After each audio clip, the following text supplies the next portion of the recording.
This lesson is on variance and standard deviation. So we're giving you two data sets. The first data set is 19, 20, and 21.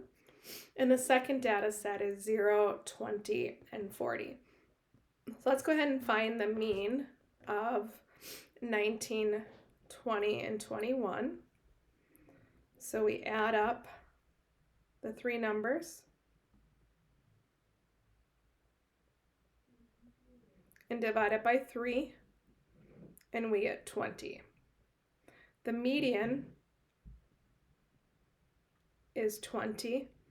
The range of values, the max minus the min, is 20. All right, the second data set.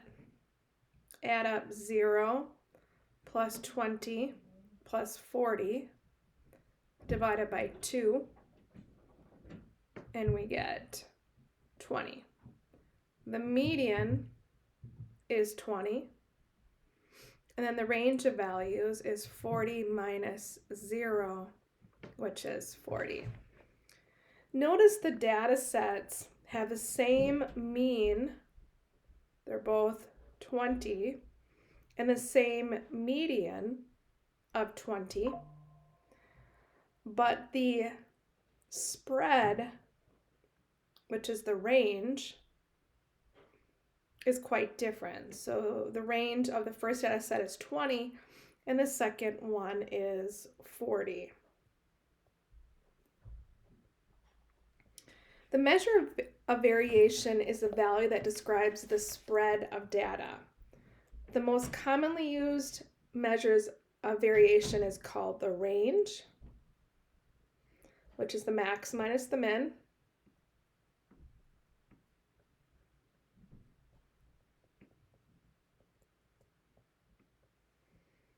The IQR, which is quartile 3 minus quartile 1, variance, and standard deviation. So to find variance, we use the notation, and what it represents, it's the average of squared differences from the mean. Standard deviation notation is the square root of the variance. The symbol we use is a lowercase letter in the Greek alphabet labeled sigma. So this represents sigma. And then this is sigma squared. Low standard deviations indicate that the data is very close together. So here's our data set. The numbers are really close, right in here. That would be a low standard deviation. Whereas a high standard deviation, the data points might range something like this, more spread out, so it'll have a high standard deviation. The mean is the sum of all the values in the data set divided by the values, which we've done that already. And that notation we use for mean is with the X bar. And then we talked about the range and the IQR already.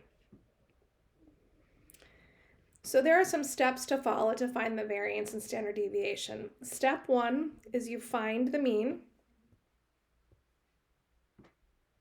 Step 2, you find the difference from the mean of each data value and then square it.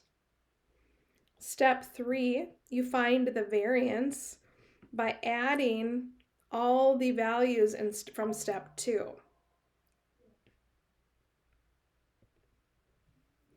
And then step 4 is you take a square root of the variance. That is step 4.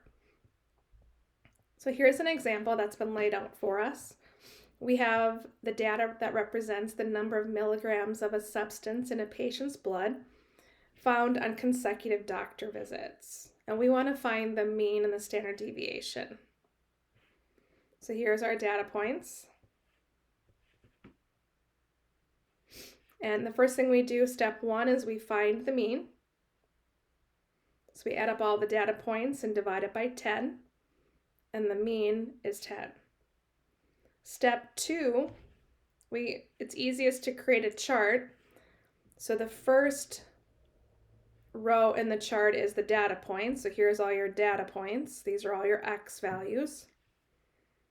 Then what you do is you subtract from the mean. So you take 14 minus 10 gives you 4. Then you would take 13 minus 10, which is 3. And then you would take 16 minus 10 and gives you 6. And you continue that through the chart.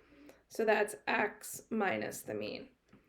The last thing you do is you square the numbers above. So 4 times 4 is 16, 3 times 3 is 9, 6 times 6 is 36. So that's your step 2. Step 3 is then to find the variance.